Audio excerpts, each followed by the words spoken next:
Wake up, young one. What? Where am I? What's happening? Your life was sadly cut short. And seeing how most of your life was spent as a degenerate, playing video games, watching anime, and being a relatively useless internet personality, we saw fit that you should have a redo. I'm being reincarnated? Yes, you're being reborn into a fantastical world of swords, magic, and heroes. Sweet. So I'm gonna be like the hero of old, fighting dragons and taking down the demon lord? Oh, no, my sweet. You're going to suck. You're going to be one-shot by shirtless barbarians. Wait. What?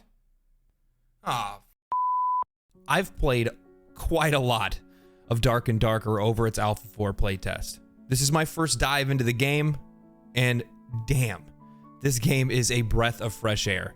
As someone that's a huge fan of games like Grim Dawn, Diablo, Path of Exile, Escape from Tarkov, Warzone before 2.0, this game scratches an itch that I honestly didn't even know was there. It's been fantastic, and I honestly can't wait for more. For the unanointed, Dark and Darker is an extraction-based, first-person shooter, RPG, PvPvE, Battle Royale, dungeon crawler. It's a mouthful, I know. You drop in, alone or with friends, navigate the dungeon, kill hordes of the undead, find loot, battle with other players, and try to escape before the entire dungeon is engulfed in darkness. If you survive, you get to sell your loot and maybe find some upgrades, level up your character, and go for another spin. At later levels, after earning some gold, you can challenge the more difficult version of the dungeon, High Roller. In High Roller, you put your gold and gear on the line to take down tougher baddies and find more valuable loot. Whether you're an RPG or a Battle Royale fan, there's something here for everyone to like. However, after around 40 hours of play, I've started to see the truly darker side of Dark and Darker. Undoubtedly, every game, whether it's Dark Souls, Sekiro, Street Fighter, Escape from Tarkov, Super Mario Brothers, even Pokemon Snap, has a skill gap. Players need to learn the mechanics and the nuances of the game before they can progress any further. However, in a game like Tarkov and now Dark and Darker, there is another gap that exists that cannot be bridged by skill alone. A gear gap. It's well known that in Tarkov, you can gear yourself in the finest equipment, enter into a map, and slay out, trouncing over NPCs and players alike with BP ammo, high-level armor, the best assault rifles, and all the best attachments, giving yourself what some could call an insurmountable unfair advantage. After hours of casually learning Dark and Darker, I found myself faced with those same type of players.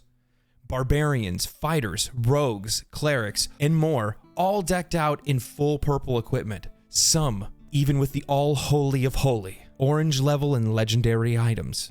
Absolutely steamrolling over players that are either just getting started or are trying to be on the regain for the things that they have lost. Now, is it possible for a crafty and skilled player in all grays to outsmart a decked out behemoth hell-bent on killing them? Absolutely. However, how about 3 decked out, greasy-fingered double whoppers with cheese? Well, still yes, but very unlikely. So when checking to see how long the playtest was going to last, I went and checked the community tab on the Steam page, and I realized that there were players that were raising the same concerns that I had, that players decked out in high-level equipment were being matched against players that had absolutely nothing. And as you guys can probably imagine, the responses to said question were varied. So the initial question was, crazy idea, how about dungeons are gear limited so people aren't running around in purple and orange kits, running around one-shotting people in garbage gear? Some of the responses, or the highlighted responses I like to go over, like ones like, I already suggested that there should be noob lobbies for the first 5 hours of account gameplay. Then after that, if you suck, it's on you. This kind of comment bothers me. You don't want to have accessibility completely shut off for other players. And if they can't figure out the game in 5 hours, well, too bad, refund and quit. It's just not a good way to run a game, and it's just not smart game development. Now, I realize that these people aren't game designers, they are just the community members. However, we have to keep in mind that the developers are listening. Someone responded to that last comment saying, dying to a guy with an orange morning star and purple set of armor while you're still in gray equipment isn't a skill issue. Which is absolutely true. If you've played Dark and Darker for any amount of time, you guys know just how big of a difference gear can make. Somebody in purple armor and an orange morning star is going to absolutely probably one-tap somebody in starting equipment. Another player brings up that they can't really base it off of level. And while there is leveling in Dark and Darker from 1 to 20, you can't really base it off of that because there's a huge difference between the advantages that level gives you and that armor gives you. Armor scales incredibly. However, the level really only gives you minor passive buffs. The player that suggested the noob lobbies then ends up stating again, skill issue, those 5 hours of noob lobbies I could have extracted at least 20 times, LOL. That's a lot of gear, and gold to buy gear. Skill issue would only be relevant if you don't extract during those 5 hours is my point. I mean, obviously, we're being a little bit reductive here. Going over these kind of comments is kind of silly because there's no game that's going to come out that's going to have this restrictive of a new player experience, where you have 5 hours to figure out the game, and if you don't, well, then too bad. This does bring up a conversation within this comment section where people really want to keep that unfair advantage in the game, whether it's for their ability to have a major come-up, being the guys in grays and whites that are knocking down these guys in full equipment and coming out with their gear. Or it's for the people that just genuinely want to roll over players that have no chance. I think another really good comment that was brought up in this section as well is this guy's right here saying, my dude, you can extract 20 times and not have a single piece of decent gear in any of those 15 runs, which is absolutely true. You can go 15, 20, 30, 40 runs and still not come out with the equipment that you want for your character. I can't tell you how many times I've done runs as a ranger and couldn't even find a bow. Sometimes I go in and that's all I can find. It just kind of depends on the run. And that's kind of the point of this video is that we have to have solid balance, especially when we're playing a game that has a lot of RNG in it. Now, before I trigger any of the purists, when I think about a game like Tarkov, there's something in that game that really ends up leveling the playing field. The inevitable, the all-humbling head eyes.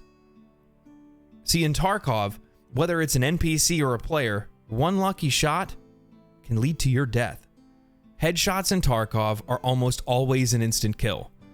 Whether it's from players or the random Deadeye scav, players are haunted by the potential that no matter how great their gear is, it may not work up against something as shitty as a Tokarev, one of the worst weapons in the game.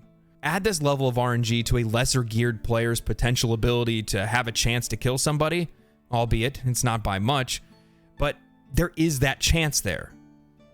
One-tap headshots do not exist in Dark and Darker. While players do take increased damage to the head, and players are handsomely rewarded for their accuracy, the damage differential varies incredibly with gear. Most of my time playing Dark and Darker was spent on either a cleric or as a ranger, and I quickly discovered that as long as I play tactically and I throw in a few well-placed headshots, most of the time I came out on top of every fight. It wasn't until my second or third day of Dark and Darker that I found myself against players that just felt impossible to kill. And by impossible, I mean fights that were so one-sided that I was either just one shot, or I would drop 6 to 7 arrows into the head of someone and me to find out that they had only lost about half their health. Now, I'm not a stats guy. I'm not the type of content creator that likes putting together damage spreadsheets. However, I was genuinely curious about how much damage would vary with different equipment pieces on or off, whether it was a helmet on or a chest piece on or legs on or no gear at all. So I took into the dungeon with one of my friends and tested it out. For the test, I played as a ranger while my friend played as a fighter. I used the standard loadout while my friend came in full plate armor. The test parameters were simple. Test headshot damage with and without specific pieces of gear. While my friend was wearing no armor at all, the headshot damage was 58. While wearing full armor but without the helmet, it was 33 damage. While in full common plate armor, max health of 102, a headshot did 26 damage. Now, remember that all of these numbers are common level items. As the rarity of those items increase, so does their armor rating, physical damage reduction, and stats. All of these things increase exponentially so when we start adding epic and legendary items.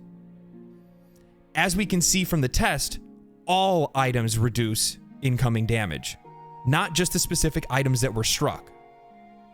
A fully geared character predictably mitigates damage far better than anyone in base gear. We aren't even mentioning the added base stats that rare gear provides that can further increase health pools, damage output, players' ability to dodge, close distances, attack faster, and more. Players that are fully geared can almost completely disregard any sense of danger, charge lesser geared players, and annihilate them without breaking a sweat. So what's the solution? It's options. Just give players options. Ironmace should make it where there's unrated and rated lobbies. You want a free-for-all to go against people either in grays or in purples? Go play in an unrated lobby. You want a standard level of progression? Have rated lobbies. Place an item level on every piece of equipment in the game, divide lobbies by average item level, and let players go at it. There shouldn't be a situation in which players that are first getting started and learning the game are coming against players that are arguably more difficult than the bosses in the game. Look, I understand that there are some players that do want the challenge. They want to go against players at a disadvantage. They want that big come up where they get incredible gear while they were wearing basically rags. That's why I believe an unlocked version of the dungeon should exist as well. I think that some players fail to realize that gatekeeping in a game only leads to pushing new players away. And ultimately, that leads to less success for the game developer. Accessibility in a game that is heavily RNG dependent on what gear you do and do not find is huge. You want your new players to be placed in a way where they can grow, learn, and take on challenging content at their own pace. You want to provide seasoned players with challenging content so they can develop their skills and get better and better at the game. Now, I'm not saying that Ironmace should drastically restrict lobbies. However, the game is still in its early stages of development, and this is the best opportunity they have to explore potential solutions. Personally, I believe an average item level system could work. This would still allow players to be able to bring in some strong pieces of equipment. However, it prevents players from fully running into literal brick walls and getting one shot. Balance is probably the most difficult part of any online competitive game. We've seen it ruin games in the past, and we've also seen it lead to the success of many others. I've been having a blast with Dark and Darker. It's incredibly unique, yet familiar at the same time. And honestly, I just can't wait to see where this game ends up when it's fully released. However, we have the potential to shape an incredibly special game. It's still in its alpha development. So this is the best time for us to have these kind of discussions and think about potential solutions for the game before it actually comes out. So you tell me, what do you think of the game so far? Is it meeting your expectations? Is there more that you want from it? Or do you think it should just stay as it is?